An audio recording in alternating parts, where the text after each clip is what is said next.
ज्ञानतिमिरन्दस्य ज्ञानाञ्जनशलाकया चक्षुरुन्मिलितं येन तस्मै श्री गुरवे नमः। तो लास्ट क्लास प्रभु जी ने जो चतुश्लोकी भगवद गीता है 8, 9, 10, 11, तो इसको कंप्लीट किया था। तो आज हम लोग 12, 13, 14, 15 डिस्कस करेंगे। अगर टाइम मिलेगा तो 16 में जाएंगे, नहीं तो इतना ही करेंगे आज। तो चतुश्लोकी भगवद गीता जो है उसमें मेनली भगवद गीता का सार है कि भगवान का हमारे साथ क्या संबंध है, और जो है एक जीवात्मा और एक भक्त जो है वो कैसे भक्ति उसको करना चाहिए जो अविदय है, और लास्ट में प्रयोजन। तो संबंध जब एस्टेब्लिश हो जाएगा तो क्या होगा, तो ये मेनली चर्चा हुआ था। तो आज जो है ये 12 से लेके 18 नंबर श्लोक जो है, इसमें क्या है कि अर्जुन जो है भगवान का अ, जो परम रूप है उसको वो जो है मानते हैं। हाँ, और उसके बाद भगवान को अपनी विभूतियां बोलने के लिए वो क्या करते हैं, उनको भगवान मतलब भगवान को मतलब क्या बोलते हैं उसको, प्रार्थना करते हैं कि आप अपने विभूतियों को बोलिए। तो इस तरह से ये 12 से 18 नंबर श्लोक तक है। तो 12 और 13 श्लोक जो है प्रभुपाद जी ने एक ही साथ दिया है, तो हम लोग उसको आज पढ़ेंगे। अर्जुन उवाच परम ब्रह्म परम धामम पवित्रम परमं भवाम पुरुषम शाश्वतम दिव्यम आदिदेवम अजम विभु आहुस्त्वं ऋषय सर्वे देवर्षि नारदस्तथा आसितो देवलो व्यास स्वयं चैव ब्रवीषि में। तो कोई रिपीट करना चाहे इसका, अगर कोई श्लोक रिपीट करना चाहेंगे तो कर सकते हैं, बहुत इंपॉर्टेंट श्लोक है, अगर कोई रिपीट करना चाहेंगे। प्रभु जी मैं बोलूं? हाँ, श्लोक पढ़िए प्रभु जी। श्लोक का अर्थ नहीं, ट्रांसलेशन नहीं, श्लोक पढ़िए। परम ब्रह्म परम धाम पवित्रम परमं भवान पुरुषम शाश्वतम दिव्यम आदिदेवम अजम विभुम आउस्तम ऋषय सर्वे देवर्षि नरदस्तथा वसितो देवलो व्यास स्वयं च एव विभ्रेषि में। हरे कृष्णा। ठीक है प्रभु जी। तो अभी कोई जो है ट्रांसलेशन पढ़िए। मैं पढ़ूं? और कोई पढ़िए प्रभु जी, आपने तो श्लोक पढ़ा हाँ, है। ओके। हरे कृष्ण हरे कृष्ण। हरे कृष्ण प्रभु जी, दंडवत प्रणाम। यस माता जी, हरे पढ़िए। कृष्ण। पढ़िए माता जी। अर्जुन ने कहा है आप परम भगवान परम धाम परम पवित्र परम सत्य है। आप नित्य दिव्य आदि पुरुष अजन्मा तथा महानतमय है। नारद असित देवल तथा व्यास जैसे ऋषि आपके इस सत्य की पुष्टि करते हैं और सब आप पर स्वयं भी मुझसे प्रकट कर रहे हैं। हरे कृष्ण। हाँ, तो यहाँ पे जो है अर्जुन जो है भगवान को कुल 7 गुणों से भगवान को संबोधित कर रहे हैं। तो पहले क्या बोल रहे हैं, आप क्या हैं? पहले क्या बोल रहे हैं? परम ब्रह्म। आप परम ब्रह्म हैं। परम ब्रह्म मतलब क्या है? तो देखिए, हम लोग एक खुद को ब्रह्म बोलते हैं, अहम ब्रह्मास्मि बोलते हैं ना।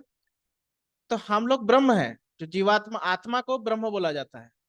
और भगवान कौन है? वो परम ब्रह्म है। एक जगह पे भगवदगीता में बोला गया है कि ब्रह्मणो ही प्रतिष्ठा। भगवान बोल रहे हैं कि ये ब्रह्म को जो है उसका प्रतिष्ठाता मैं ही हूँ। और एक जगह पे 14 अध्याय में भगवान बोल रहे हैं कि ममई अंश जीवोलोके जीवभूता सनातना, जीवात्मा जो है मेरा अंश है। तो इस तरह से हम सब ब्रह्म है, लेकिन भगवान जो है वो क्या है? परम ब्रह्म है। और इससे और एक चीज भी है कि जो स्पेशली मायावादी हैं उनके लिए शंकराचार्य ने एक बहुत इंपॉर्टेंट मंत्र बोला है कि अहम ब्रह्मास्मि। तो जो भी है हम ब्रह्म है, तो सबको ही ब्रह्म है, इवन भगवान भी ब्रह्म है। तो उस चीज का भी यहाँ पे खंडन हो रहा है कि भगवान जो है परम ब्रह्म है, वो ब्रह्म नहीं। हाँ, ब्रह्म भी उनसे ही सृष्टि हुआ है। तो परम ब्रह्म है वो।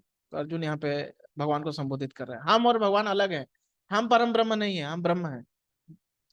फिर क्या अर्जुन बोल रहे हैं भगवान को? परम धाम, आप परम धाम है। परम धाम मतलब क्या है?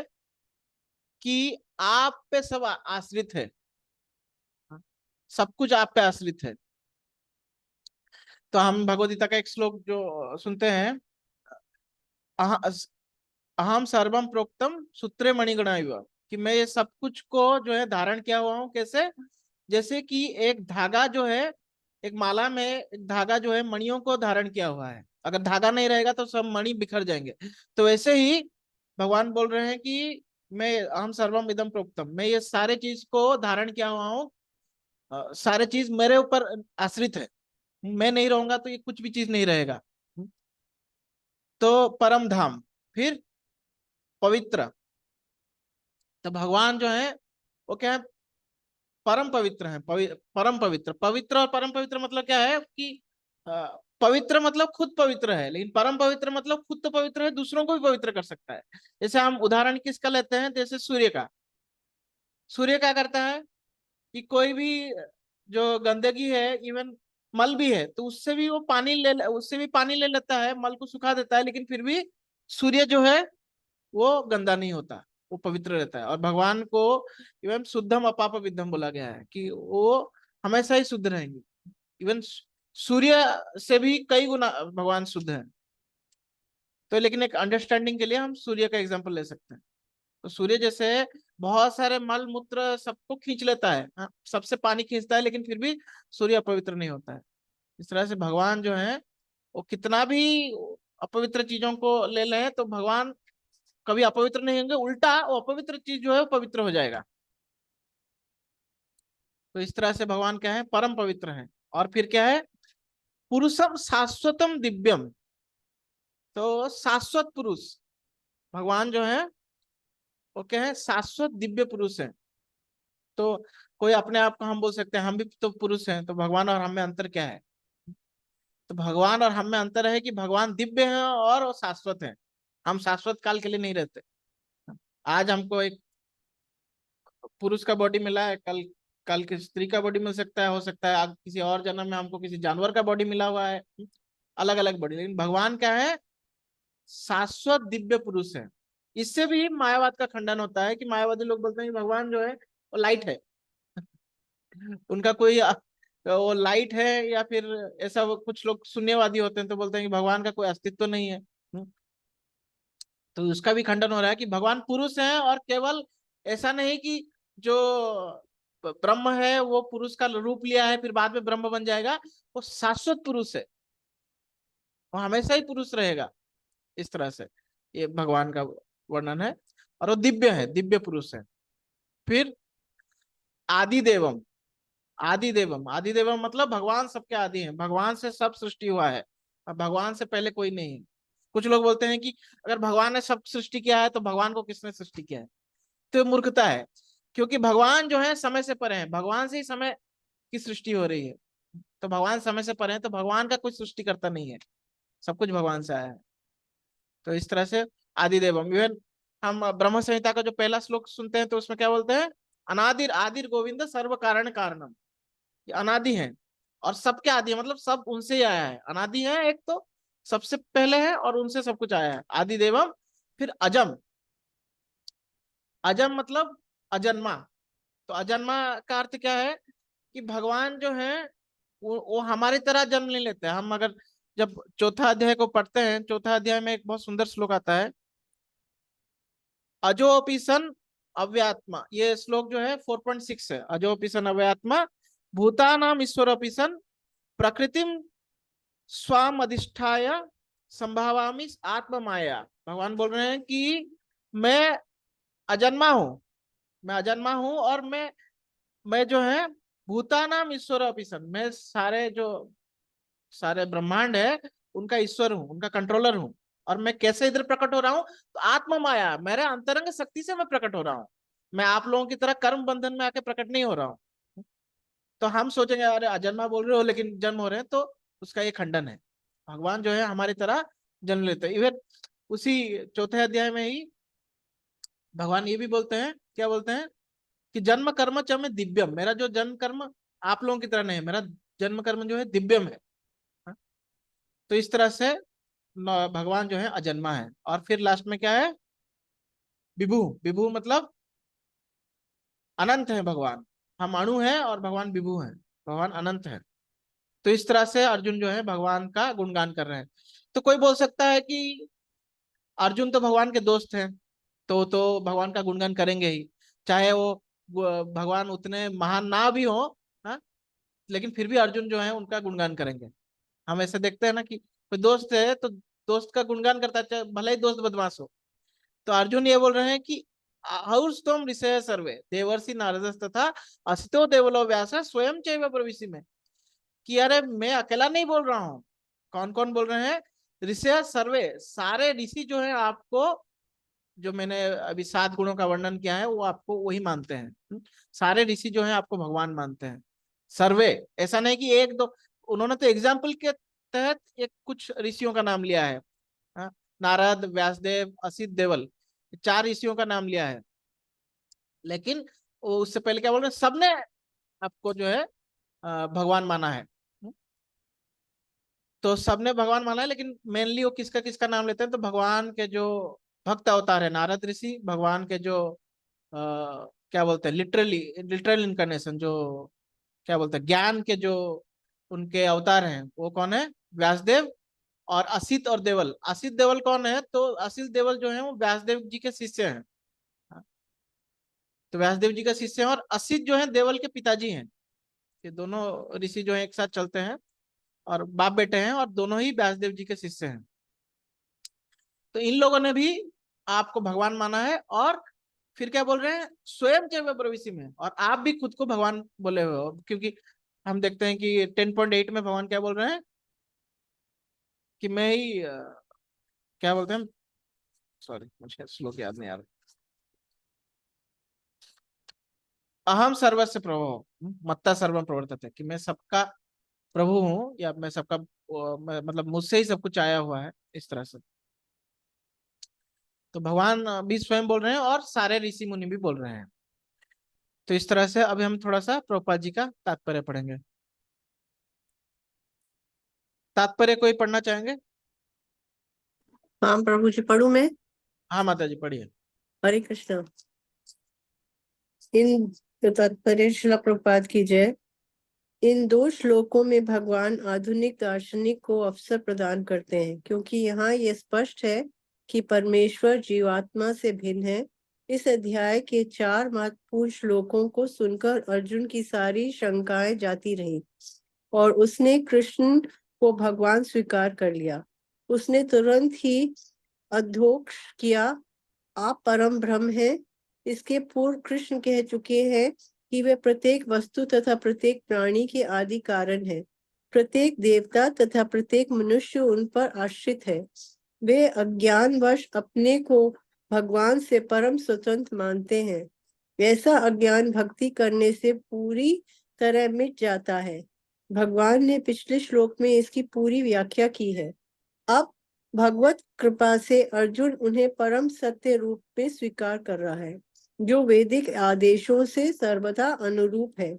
ऐसा नहीं है कि परम सखा होने के कारण अर्जुन कृष्ण को चाटुकी करते हुए उन्हें परम सत्य चाटुकारी करते हुए चाटुकारी करते हुए उन्हें परम सत्य भगवान कह रहा है।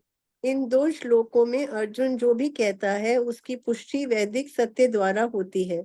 वैदिक आदेश इसकी पुष्टि करते हैं कि जो कोई परमेश्वर की भक्ति करता है वही उन्हें समझ सकता है, अन्य कोई नहीं। इन श्लोक में अर्जुन द्वारा कहे शब्द वैदिक आदेशों द्वारा पुष्ट होते हैं। बस बस माता जी। तो यहाँ पे प्रभुपाद जी जो है मेनली ये इम्पोर्टेंट पॉइंट बोल रहे हैं कि हम जो है अपने मन से कुछ जो है कुछ चीज को मानना नहीं है। अगर हम कुछ किसी को भगवान भी मान रहे हैं तो ऐसा नहीं कि मन से मान लिया। तो हमको वैदिक साहित्यों का सहारा लेना चाहिए। तो बोल रहे हैं कि अर्जुन जो है वो जो है वैदिक साहित्य का सहारा लेते हुए कृष्ण को जो है वो परम पुरुष मान रहे हैं, अपने मन से नहीं मान रहे हैं। उसके बाद नेक्स्ट जो पैराग्राफ है कोई और पढ़िए।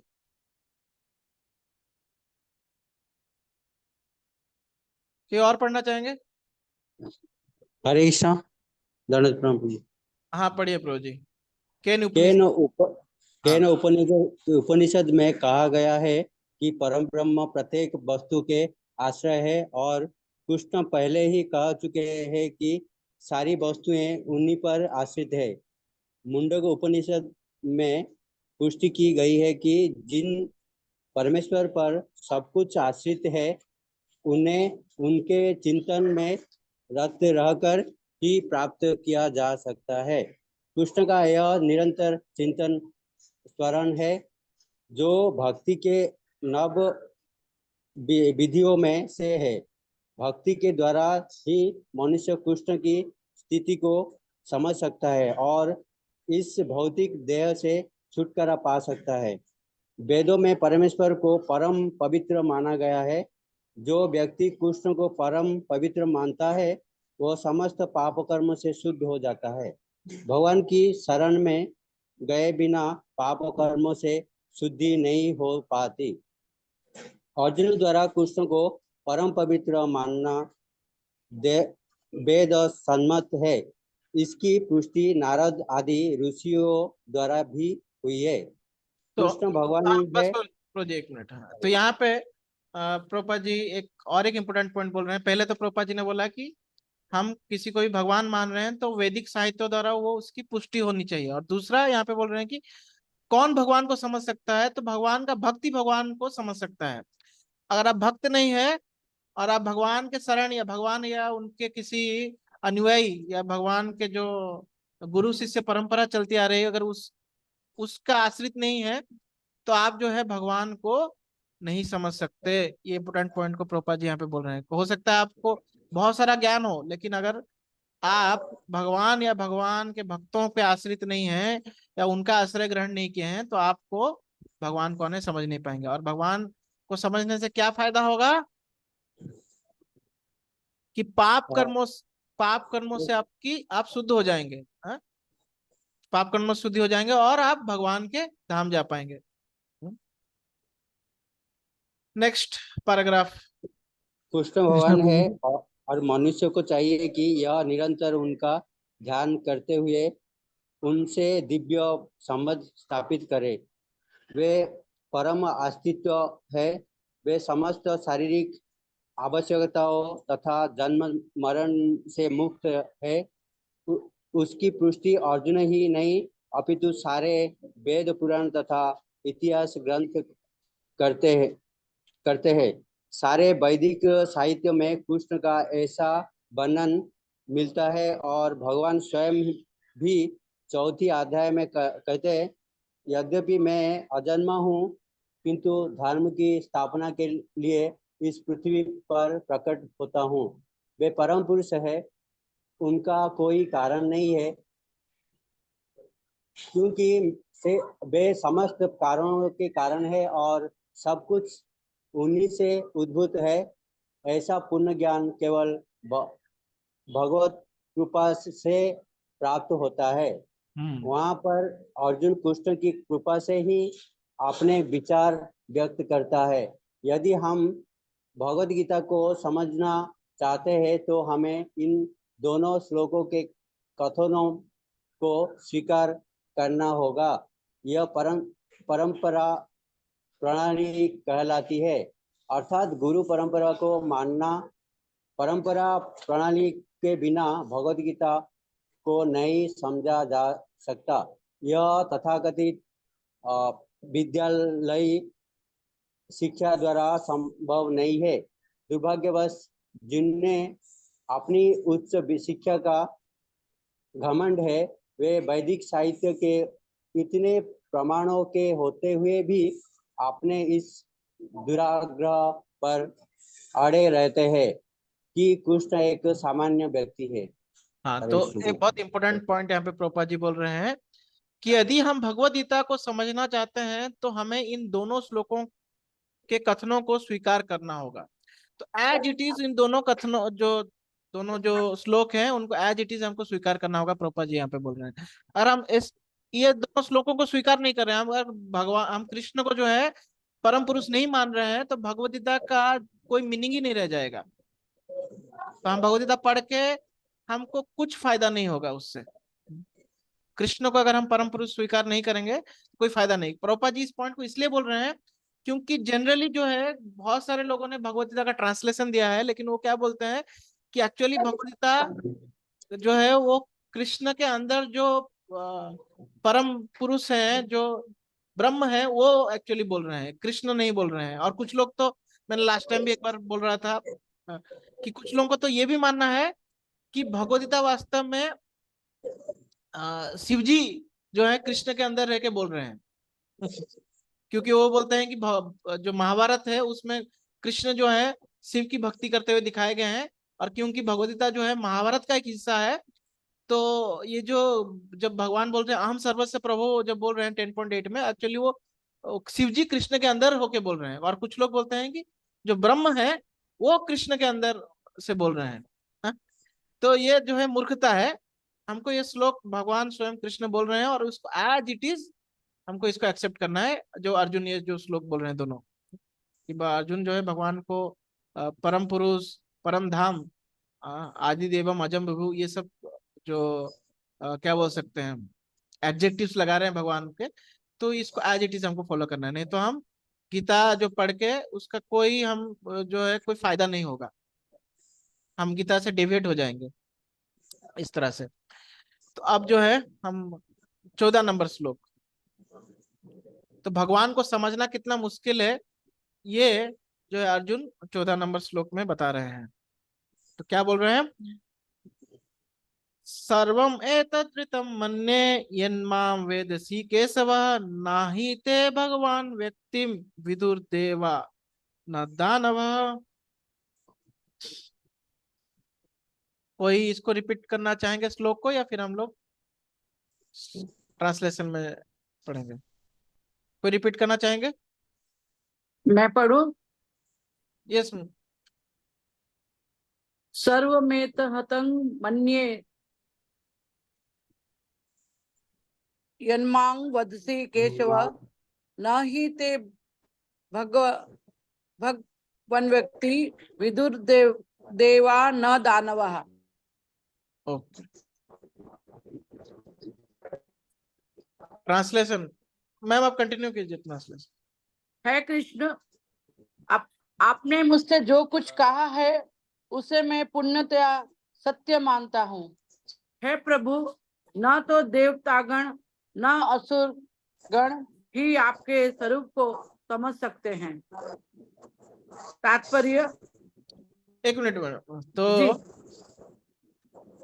तो यहाँ पे जो है अर्जुन यहाँ पे बोल रहे हैं कि आपने जो भी मुझे कहा है उसे मतलब मैंने तो एक्सेप्ट किया है, और ये जो चीज है इसको मतलब आपके जो क्वालिटीज हैं उसको समझना देवता लोग और देवता दानव दोनों के भी परे है। वो लोग भी आपको ढंग से पूरी तरह से नहीं समझ सकते। तो ये जो पॉइंट है कि न देवता गण न असुर गण आपके स्वरूप को समझ, सॉरी, मतलब ये दोनों भी आपके स्वरूप को समझ नहीं सकते। तो इसका अर्थ ये है कि पूर्ण रूप से भगवान को कोई भी समझ नहीं सकता। हम क्योंकि क्यों नहीं समझ सकता? क्योंकि भगवान अनंत है। तो भगवान अनंत है तो हम पूर्ण रूप से नहीं समझ सकते, लेकिन कुछ तो हम उनका ज्ञान ले सकते हैं। इस तरह से है।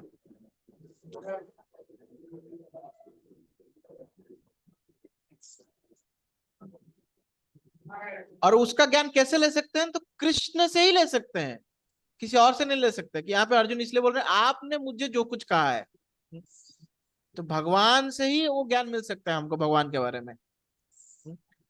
तो अभी हम तात्पर्य पढ़ेंगे। तात्पर्य यहाँ पर अर्जुन इसको पुष्टि करता है कि श्रद्धाहीन तथा आसुरी प्रकृति वाले लोग कृष्ण को नहीं समझ सकते। जब देवतागण तक उन्हें नहीं समझ पाते तो आधुनिक जगत के तथाकथित विद्वानों का क्या कहना। भगवत कृपा से अर्जुन समझ गया कि परम सत्य कृष्ण है और वे संपूर्ण हैं। अतः हमें अर्जुन के पथ का अनुसरण करना चाहिए। उसे भगवत गीता का प्रमाण प्राप्त था। जैसा कि भगवत गीता के 4th अध्याय में कहा गया है, भगवत गीता के समझने की गुरु परंपरा का हास हो चुका था। अतः कृष्ण ने अर्जुन से उसको पुनः स्थापना की, क्योंकि वे अर्जुन को अपना परम प्रिय सखा तथा भक्त समझते थे। अतः जैसा कि गीतोपनिषद की भूमिका में हमने कहा है, भगवत गीता का ज्ञान परंपरा विधि से प्राप्त करना चाहिए।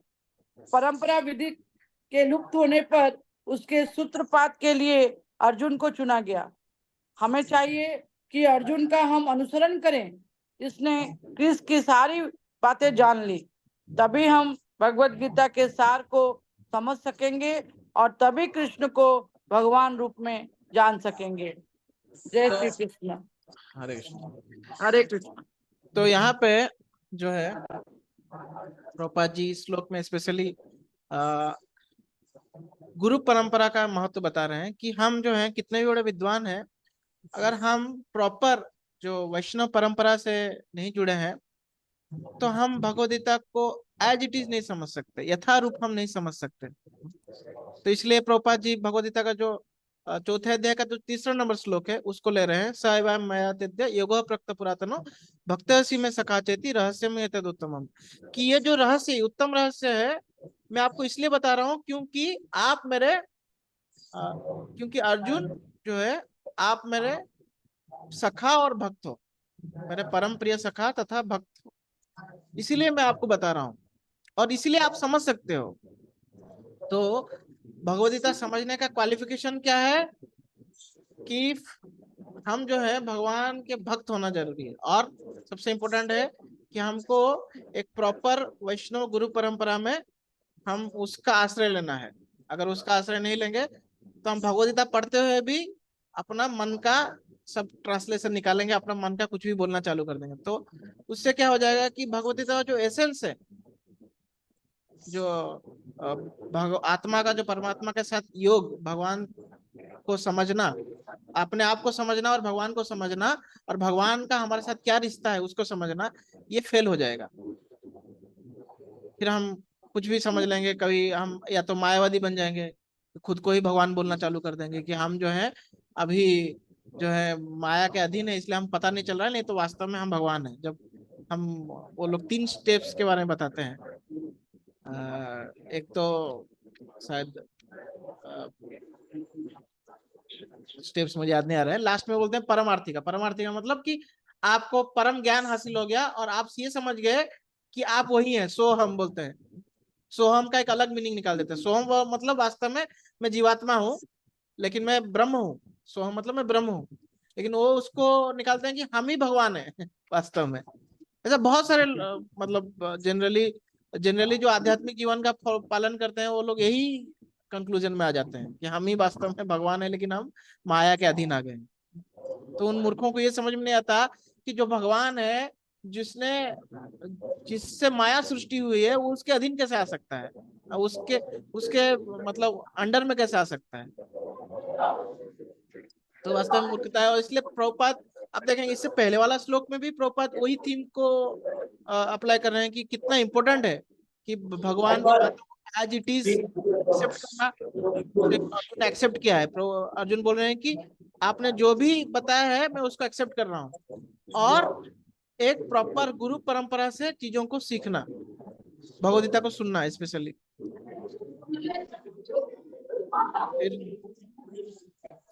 कभी कभार ऐसे भी कुछ लोग होते हैं जो कि कैसा थॉट होता है कि मैं एक एग्जांपल देता हूँ आपको। जैसे कि अगर कोई पेशेंट है, कोई तबीयत जिसका कुछ खराब है, बीमार व्यक्ति है, तो वो एक डॉक्टर के पास जाता है। डॉक्टर के पास जाता है तो डॉक्टर बोलता है आपको ये बीमारी है, तो और कुछ मेडिसिन लिख के देता है। तो पेशेंट जो है वो मेडिसिन खरीदता नहीं है। तो उसका दोस्त उसको पूछता है कि तुमने मेडिसिन क्यों नहीं खरीदा? अरे मुझे जो बीमारी हुआ ना वो डॉक्टर गलत बीमारी बता रहा है, मुझे वो बीमारी नहीं हुआ है। फिर ऐसे करके दूसरे डॉक्टर के पास जाता है, दूसरा डॉक्टर भी वही सेम बीमारी या कुछ बोलता है, जो भी डायग्नोस करता है कि भाई तुमको ये बीमारी हुआ है, तो भी वो फिर से नहीं खरीदता है, फिर भी वही सेम चीज बोलता है दोस्त को। कि मुझे जो बीमारी हुआ है ना वो डॉक्टर को पता नहीं। तो अरे तुमको क्या बीमारी हो डॉक्टर ही बताएगा ना। हाँ? तुम अगर सोचते रहोगे कि डॉक्टर को पता नहीं, डॉक्टर को पता नहीं, तो फिर तुम कभी ठीक ही नहीं हो सकते। तो आजकल के लोग जो है ना उस प्रकार के हैं कि उनका जो मन में चल रहा है ना, गीता में भगवान ये जो बोल रहे हैं तो ये ऐसा थॉट एक्चुअली में ऐसा है वैसा है, तो उनको लगता है कि मैं जो सोच रहा हूँ वही सही है। हाँ? और उसके वजह से और उसको प्रचार करने भी लगते हैं। बहुत सारे लोग जो है कुछ उल जरूर संस्था बना लेते हैं। हाँ? और संस्था बनाने के बाद फिर क्या करते हैं, जो जो उनको लगा है कि गीता में लिखा है और उसको बोलना चालू करते हैं। अभी एक बहुत फेमस यूट्यूब या बहुत सारे मतलब चैनल, उनका भी खुद का कुछ और भी चैनल्स हैं, तो उसमें वो प्रवचन देते हैं, आचार्य बोलते हैं खुद को, लेकिन गीता में क्या लिखा है वो नहीं बोलते हैं। बोलते हैं कि एक्चुअली में गीता में ये लिखा है, मैं जो बोल रहा हूँ वो लिखा है। तो ऐसे जो है मूर्ख लोगों के हम बहकावे ना आए, इसलिए प्रभुपाद जी हमको बार बार अपने तात्पर्यों में समझा रहे हैं कि किसी प्रॉपर वैष्णव संप्रदाय के आश्रित होकर हमको गीता का ज्ञान लेना चाहिए। तो बहुत इंपॉर्टेंट है, नहीं तो हम क्या है कि कोई बहुत अच्छा बोल रहा है, भले ही बकवास कर रहा है लेकिन बहुत अच्छा बोल रहा है, तो हमको लगे हाँ ये सही बोल रहा है। तो कुछ फायदा नहीं होगा। फिर 15 नंबर श्लोक। तो 14 नंबर श्लोक में बोल रहे हैं कि अर्जुन बोल रहे हैं कि भगवान आपने जो बोला मैं उसको समझ रहा हूँ, और आपके बारे में देवता और इवन देवता दानव कोई नहीं पूरी तरह से समझ सकता। तो कौन पूरी तरह से भगवान को समझ सकता है, तो यहाँ पे अर्जुन 15 नंबर श्लोक में बोल रहे हैं, स्वयं एवात्मा आत्मनम वेत्ता त्वं पुरुषोत्तमम भूता भावना भूतेश देव देव जगतपते। तो कोई पढ़ना चाहेंगे श्लोक को?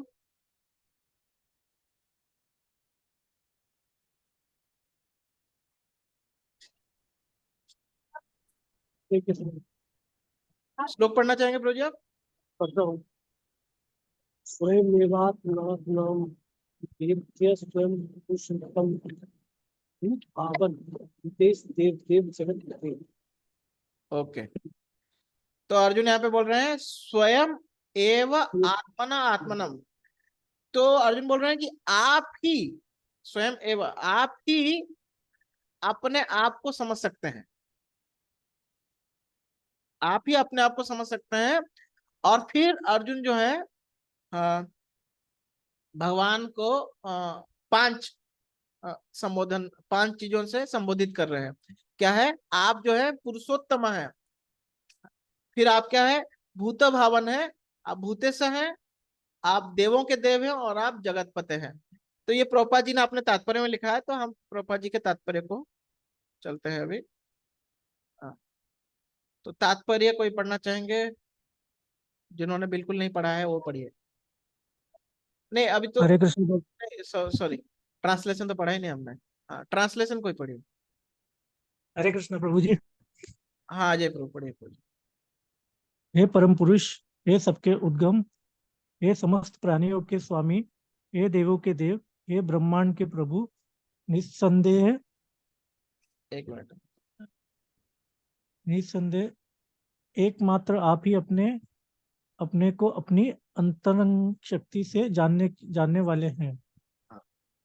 ओके, तात्पर्य। तात्पर्य तात्पर्य परमेश्वर कृष्ण को वे ही जान सकते हैं जो अर्जुन तथा उसके अनुयायियों की भांति भक्ति करने के माध्यम से भगवान के संपर्क में रहते हैं। आसुरी या नास्तिक प्रकृति वाले लोग कृष्ण को नहीं जान सकते। ऐसा मनोधर्म जो भगवान से दूर ले जाए परम पातक है, और जो कृष्ण को नहीं जानता उसे भगवत गीता की टीका करने का प्रयत्न नहीं करना चाहिए। भगवत गीता कृष्ण की ही वाणी है, और चूंकि यह कृष्ण का तत्व विज्ञान है, अतः उसे कृष्ण से ही समझना चाहिए, जैसे कि अर्जुन ने किया। उसे नास्तिकों से ग्रहण नहीं करना चाहिए। श्रीमद् भगवत में कहा गया है। कहा गया है, वदंती, प्रभु जी आप ये पढ़ सकते हैं। वदंति तत्त्वविदः तत्त्वं यद्ज्ञेयम् अद्वयम् ब्रह्मेति परमात्मेति भगवान इति सभ्यते। ओके। परम सत्य का अनुभव 3 प्रकार से किया जाता है, निराकार ब्रह्म, अंतर्यामी परमात्मा तथा भगवान। अतः परम सत्य के ज्ञान का अंतिम अवस्था भगवान है। तो जी एक हो मिनट, सकता है कि तो ये जो श्लोक है ये वदंति तत्त्वविदः तत्त्वं यद्ज्ञेयम् अद्वयम् ब्रह्मेति परमात्मेति भगवान इति सभ्यते। तो ये श्लोक बहुत बार प्रभुपाद जी जो है अपने तात्पर्यों में लिखा है। इवन मुझे जहां तक याद है कि दूसरे अध्याय में जब भगवान पहली बार जब जो है भगवान शब्द श्री भगवान उवाच आता है तो वहां पे भी प्रभुपाद जी तात्पर्य में शायद ये श्लोक दिए हैं। तो ये श्लोक जो है एक इम्पोर्टेंट श्लोक है। जो परम सत्य है, जो परम सत्य है उनको 3 स्टेजेस में जाना जाता है। 3 स्टेजेस हैं जिसमें उनको लोग समझते हैं या विद्वान लोग समझते हैं, जो तत्वदर्शी हैं उनको 3 स्टेजेस में समझते हैं। तो ये 3 स्टेजेस क्या क्या है? तो सबसे निचला स्टेज है ब्रह्म, उसके ऊपर है परमात्मा, उसके ऊपर है भगवान। तो जो परम सत्य है उनका क्या गुण है? परम सत्य का गुण है सच्चिदानंद।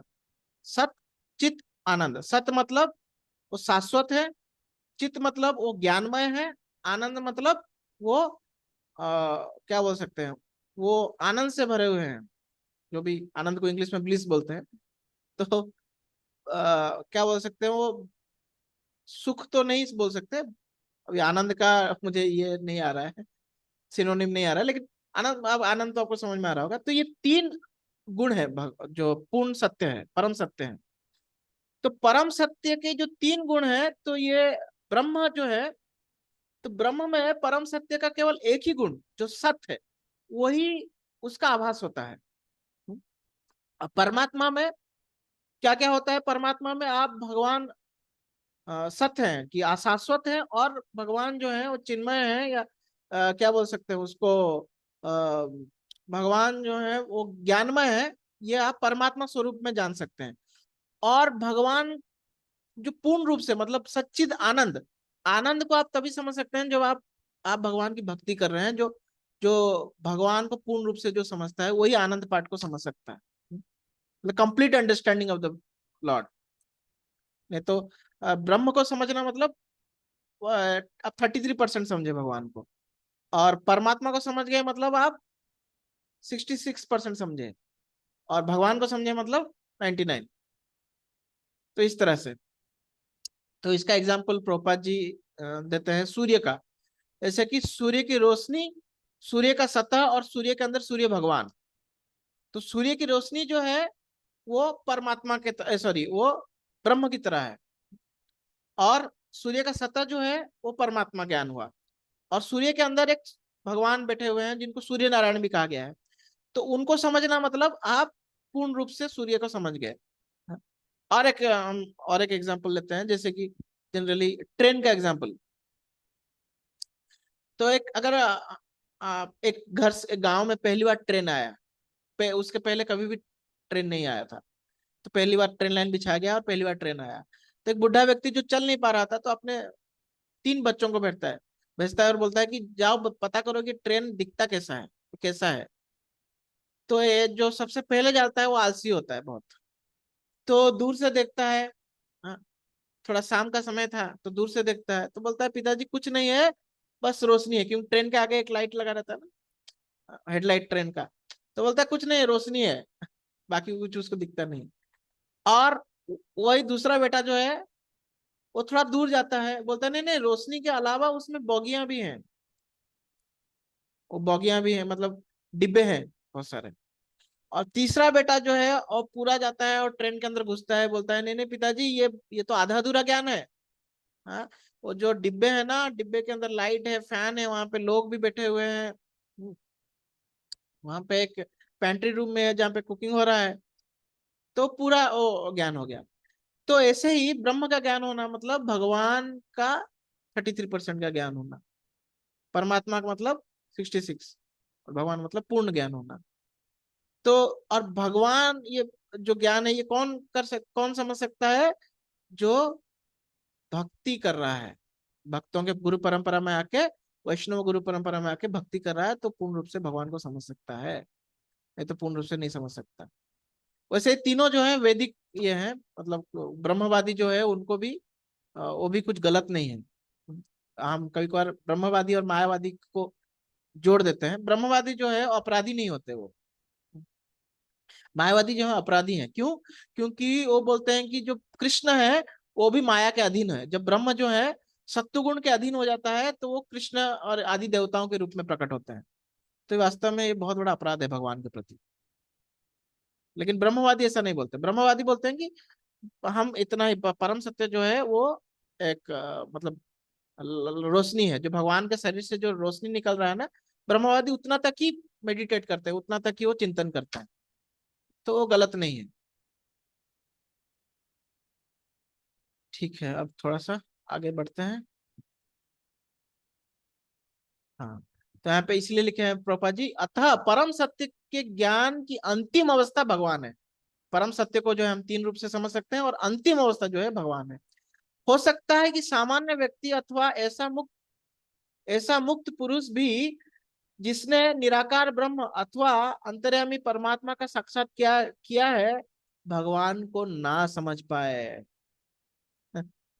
इवन कोई परमात्मा को भी, अब मतलब अंतर्यामी जो हमारे हृदय में बैठे हुए हैं परमात्मा स्वरूप, उनको भी साक्षात्कार क्या है, मतलब उनका भी दर्शन क्या है, वो भी पूर्ण रूप से भगवान को समझ पाए ऐसा गारंटी नहीं है। अतः ऐसे व्यक्तियों को चाहिए कि वे भगवान को भगवद्गीता के श्लोकों से जानने का प्रयास करें, जिन्हें स्वयं कृष्ण ने कहा है। कभी कभी निर्विशेषवादी कृष्ण को भगवान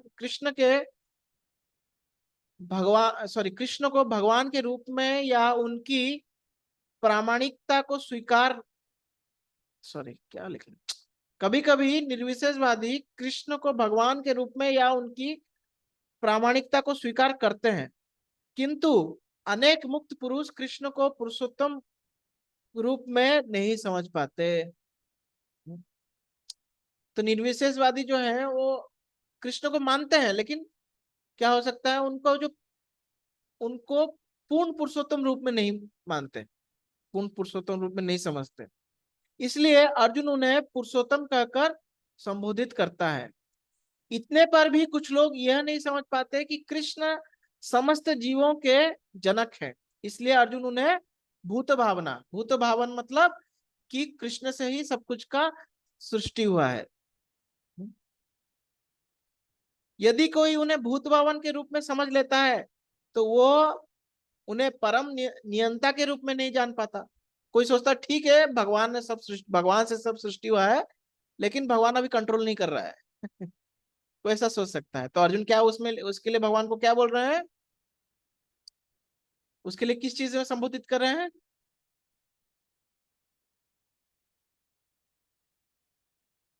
कहा गया रहे, इसलिए उन्हें यहाँ पर भूतेश या परम नियंता कहा गया है। तो अर्जुन इसलिए उनको क्या बोल रहे हैं कि भूतेश है, पूरा क्या बोल सकते हैं, पूरा ब्रह्मांड के वो ईश हैं।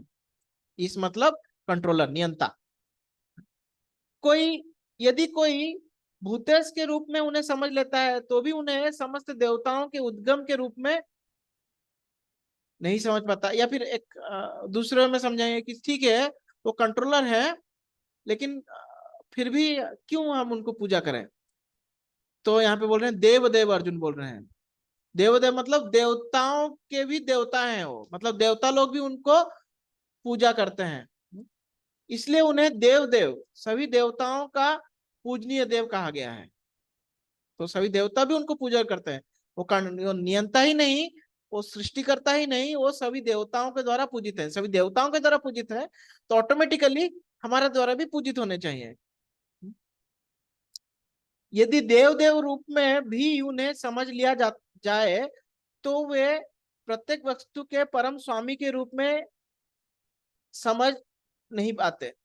तो हो सकता है कोई बोले ठीक है देवता लोग भी उनकी पूजा कर रहे हैं, लेकिन वो किस तरह से हमारे स्वामी हो गए? तो ठीक है, देवता लोग भी उनकी पूजा करते हैं, फिर भी हम उनकी नहीं पूजा करेंगे। तो क्या बोल रहे हैं यहाँ पे, फिर क्या चीज से उनको संबोधित किया गया है, जगतपते। हाँ, इसलिए यहाँ पर उन्हें जगतपते कहा गया है, जगतपति। एक्चुअली प्रभुपाद जी ने जो है ये तात्पर्य लिखा है, ये बलदेव विद्याभूषण जी के तात्पर्य से, मतलब ऑलमोस्ट आज इट इज प्रभुपाद जी ने उसको लिखा है। तो वहां पे बलदेव विद्याभूषण जगतपति मतलब बोलते हैं कि स्वामी, मतलब कोई स्वामी अगर है, कोई किसी का पति है, मतलब क्या कर रहा है, उसका पालन पोषण कर रहा है। हाँ, जैसे हम किसी को, हम भगवान को स्वामी बुलाते हैं। हाँ, कोई पत्नी अपने पति को स्वामी बुलाता है, मतलब क्या है कि वो उनका पालन पोषण कर रहे हैं। तो यहाँ पे भगवान भगवान जो है जगत पते हैं, मतलब जगत का पालन पोषण करने वाले हैं। वो उनकी देवता लोग पूजा करते हैं, तो हम क्यों करना चाहिए, क्योंकि वो हमारा पालन पोषण कर रहे हैं।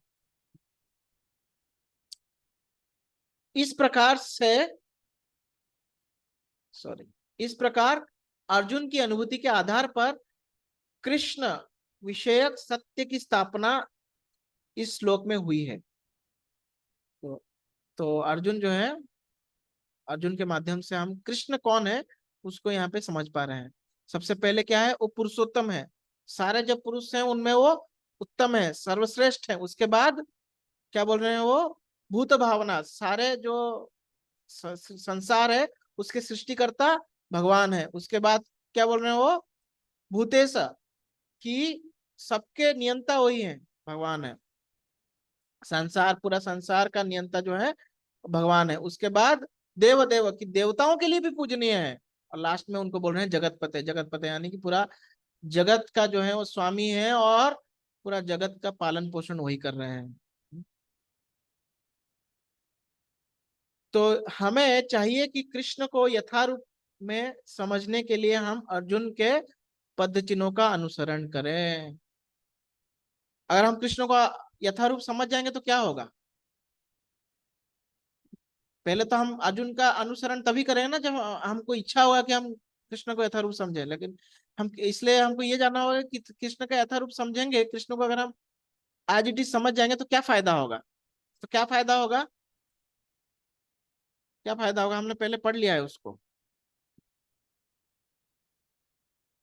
तो भगवान 10वें और 11वें नंबर श्लोक इसी अध्याय के भगवान बोल रहे हैं कि क्या होगा, ददामि बुद्धिम योगम तम येन माम उपयंति ते। मैं मैं उनको बुद्धि ज्ञान दूंगा ताकि वो मुझे प्राप्त कर सकें। और 11 नंबर श्लोक में भी भगवान यह बोल रहे हैं, तेसाम एव अनुकंपार्थम अहम अजम दम तमः नास्यामि आत्मभावस्त्व ज्ञान दीपेन भासते। तेसा मतलब वो किसका, किसको बोल रहे हैं कि तेसाम एव अनुकंपार्थम। तो जो तेसाम है, भगवान किसको संबोधित कर रहे हैं, तो वो भक्तों को संबोधित कर रहे हैं जो मुझे समझ चुका है। तो उसके ऊपर मैं अपना अनुकंपा दिखाता हूँ। कैसे अनुकंपा दिखाता हूँ, तो उसका जो अज्ञान रूपी अंधकार है उसको मैं ज्ञान के द्वारा उसको मिटा देता हूँ। तो 11वां नंबर श्लोक में 10.11 इसी अध्याय के 11वां नंबर श्लोक में भगवान बता रहे हैं। तो हमको कृष्ण को क्यों समझना चाहिए, क्योंकि हमारा जो अज्ञान रूपी अंधकार है, हम जब कृष्ण को समझेंगे तो वो दूर हो जाएगा। कैसे समझेंगे, जब हम अर्जुन का अनुसरण करेंगे। जैसे अर्जुन ने भगवान की बातों को एज इट इज एक्सेप्ट किया, तुमको एज इट इज एक्सेप्ट करना है। वो कब होगा, जब हम किसी शुद्ध भक्त के शरण में जाके भगवदगीता का ज्ञान लेंगे। तो हमारा तो बड़ा भाग्य है कि हम प्रभुपाद जी के तात्पर्यों द्वारा प्रभुपाद जी के आश्रय को ग्रहण कर रहे हैं। तो प्रभुपाद जी के तात्पर्य कितने क्लियर है, देखिए तीनों जो 12, 13, 14 और ये 15, तीनों का जो तात्पर्य है, प्रभुपाद जी ऑलमोस्ट एक ही पॉइंट को ये कर रहे हैं कि हमको एज इट इज उसको एक्सेप्ट करना है। भक्तों का शरण जाना है, गुरु परंपरा का शरण जाना है, और एज इट इज एक्सेप्ट करना है। तो बहुत इंपॉर्टेंट है ये। ठीक है, हरे कृष्णा। हम फिर नेक्स्ट क्लास से ये करेंगे। अगर किसी को कुछ डाउट है तो पूछ सकते हैं। कोई डाउट कुछ भी पूछना है तो पूछ सकते हैं आप लोग, या फिर अगर बोलना नहीं चाहते तो लिख सकते हैं, नहीं तो हम क्लास एंड करेंगे। कोई डाउट नहीं किसी को भी। हरे कृष्ण प्रभु जी। हाँ, ये प्रभु जी, मैं एक कंपनी में गया था, एक आदमी बोला कि भगवान निराकार है, ऐसे में मीन्स उसको मैं अच्छी तरह समझा नहीं पाया। तो आप कैसे, मैं उसको कैसे समझा सकता हूँ कि आप ये श्लोकों को दिखा सकते हैं ना, कौन से शाश्वत पुरुष है वो, यहाँ पे भगवान स्वयं बोल रहे हैं। अभी अपने बारे भगवान के बारे में एक तो अर्जुन यहाँ पे बोल रहे हैं कि भगवान के बारे में देवता और ये दानव कोई नहीं समझ सकता, और वहां उसके बाद क्या बोल रहे हैं अर्जुन कि आप ही केवल आपको समझ सकते हैं। तो आप उनको ये श्लोक दिखाए, देखिए यहाँ पे अर्जुन इस चीज को एक्सेप्ट कर रहे हैं कि भगवान जो है वो परम पुरुष है, कृष्ण को जो है वो परम पुरुष बोल रहे हैं। और भगवान भगवद गीता में बहुत सारी जगहों में बोलते हैं ब्रह्मणो ही प्रतिष्ठा, हम कि ब्रह्म को मैंने स्थापना किया है, तो ब्रह्म उनसे ही निकला हुआ है, वो ब्रह्म के स्रोत, भगवान ब्रह्म के स्रोत हैं, कृष्ण भगवान के स्रोत हैं, ब्रह्म कृष्ण का स्रोत नहीं है। और बोलो ये कृष्ण स्वयं बोल रहे हैं, तो हम आपकी वाणी को एक्सेप्ट करेंगे कि कृष्ण की वाणी को एक्सेप्ट करेंगे? तो इसलिए हमको शास्त्र जो है थोड़ा पढ़ना चाहिए। और कभी कभार कुछ लोग होते हैं जो कितना भी बोल दो उनको नहीं समझते, तो हमको उनको अवॉइड करना चाहिए। भाई ठीक है, तू जो समझ रहा समझ। हाँ, मैं उसको बोला कि आपको भगवद गीता पढ़ा है क्या? बोला कि मैं पूरा नहीं, मेरे को खाली एक ही श्लोक बताया कि नायना चिंतन मारते, ऐसे मेरे को पढ़ा है, मेरे को बताया। तो मैं बोला कि इसमें तो क्या बताया, इसमें आत्मा का एनर्जी के बारे में बता रहा है, इस पे थोड़ी बता रहा है कि जो भगवान निराकार है बोलते। तो मैं उसको बोला कि भगवद गीता श्लोक कितना है भी पता नहीं, भगवद गीता का कितना अध्याय है वो भी पता नहीं उसको। उसके बाद बोला तुम नॉनवेज वगैरह खाया क्या, थोड़ा क्या नहीं? तो इसलिए मैं ऐसे मूर्खों के साथ ऐसे मिल के हमको जो है विवाद करके अपना समय का ये नहीं करना चाहिए। उसको बोलना चाहिए कि तुम पढ़ फिर आके बात करना। हाँ बराबर। भारत मैं ऐसे ये बाद हरे में कृष्णा, बहुत कंफ्यूजन। प्रभु जी आपका आवाज नहीं आ रहा है, आप लिख के पूछ सकते हैं। कोई और अगर क्वेश्चन पूछना चाहेंगे तो पूछिए। हरे कृष्ण प्रभु जी, हरे कृष्ण प्रभु जी, दंडवत प्रणाम, प्रणाम टू ऑल वैष्णवीज। आई एम लिटिल कंफ्यूज प्रभु जी, मायावादी या इम्पर्सनल ब्राह्मण जो होते हैं ना, वी वर डिस्कसिंग कि they think that we are same as the God. वो लोग ऐसे समझते हैं that we are same as God, but here one line is there that impersonalist except Krishna as भगवान, but they don't accept him as a Purushottama. So Prabhuji, what is the difference between Bhagavan, where Bhagavan is the main controller of the universe, and the Purushottama? Means this Mayavadi people, I don't understand like what principle they follow. Like sometimes they are telling that we are same as God, but today I came to know that they are accepting Krishna as Bhagavan, but not as Purushottama. So हाँ, what is the sharp line of difference between ये Bhagavan and Purushottama? कैसा ना माता जी, actually इम्पर्सनलिस्ट मतलब वो ब्रह्मवादी है माता जी, और मायावादी मतलब वो सोच रहे हैं कि हाँ हम ही भगवान है, हमें और भगवान में कोई अंतर नहीं है। तो मायावादी और इम्पर्सनलिस्ट में जो ब्रह्मवादी उनमें अंतर है माता जी। ब्रह्मवादी जो है वो वैदिक है, मायावादी जो है वो अवैदिक है, एक तरह से वो एक फॉल्स कॉन्सेप्ट है। Okay. हाँ, तो मायावादी का अर्थ क्या है माता जी? मायावादी लोग क्या सोचते हैं कि जो ब्रह्म है ना वही सर्वशक्तिमान है, और निराकार है वो, और ब्रह्म है वो क्या होता है कि वो सत्वगुण के अधीन जब हो जाता है तो वो कृष्ण राम आदि रूप में आता है। तो ये गुणों के अधीन हो रहा है तभी आ रहा है, लेकिन ब्रह्मवादी ऐसा नहीं सोच रहा है। ब्रह्मवादी अल्टीमेट जो ट्रुथ है उसको ब्रह्म समझ रहे हैं, समझ रहे हैं ना? और ब्रह्मवादी कभी नहीं, ये नहीं बोलते कि हम में और भगवान, हम ही भगवान है, ऐसा नहीं समझते हो। वो बोलते हैं अल्टीमेट ट्रुथ जो है भगवान। लेकिन मायावादी जो है वो ये सोचता है कि अभी हम माया के अधीन है, इसलिए हम समझ नहीं पा रहे हैं। एक बार माया का जो पर्दा हट जाएगा ना, तो हम जो है हम ही वही है, सो हम ही वही है, मतलब हम ही भगवान है वास्तव में। Thank you प्रभु जी। और अभी जो कॉन्सेप्ट है, अभी जो फॉलोअर्स है ना, दे आर मिक्सचर ऑफ ब्रह्मवादी एंड मायावादी, इस टाइप के मिक्सचर्स हैं। Okay. हाँ, Okay. तो वो एकदम एक कंफ्यूज्ड ग्रुप है। और हम भी ज्यादा उनको सुनेंगे तो हम भी हम अगर ये सोच रहे हैं कि ये ब्रह्मवादी है, मायावादी, क्या है क्या नहीं, तो हम भी कंफ्यूज हो जाएंगे, because they are very good at speaking. वो जो भी बोलते हैं बकवास, उसमें बहुत निपुण है वो। Okay. Okay. Thank you. हाँ, Hare Krishna. हरे प्रभु जी, ब्रह्मवादी आप जब ब्रह्मवादी बोलते हो तो आप रेफर कर रहे हो उन लोगों को जो ब्रह्म ज्योति को ये करते हैं, राइट, फॉलो करते, करेक्ट? हाँ, जैसे कि एग्जाम्पल देते हैं प्रभु जी, तो जो चतुष कुमार थे ना, वो पहले हाँ। ब्रह्मवादी थे। इवन जो क्या बोलते हैं सुखदेव गोस्वामी, वो भी इस धरती पे जब आए तो ब्रह्मवादी थे। हाँ। तो चतुष कुमार जो है वो भगवान जब गए थे वैकुंठ में, तो भगवान के चरणों के तुलसी को सूंघ के वो भक्त बन जाते हैं। और वैसे ही सुखदेव गोस्वामी जो है वो ब्रह्मवादी थे, लेकिन उनके पिताजी जो हैं 2 लोगों को भेजते हैं, और वो लोग जब ओ वकीयम स्तनकालकूटम, ये जो श्लोक है, और ये और वरापीडम नटवर बपू, ये दोनों श्लोक को जब भगवान का गुणगान सुनते हैं, तो सुखदेव गोस्वामी फिर ब्रह्मवादी से मतलब शुद्ध भक्त बन जाते हैं। ओके।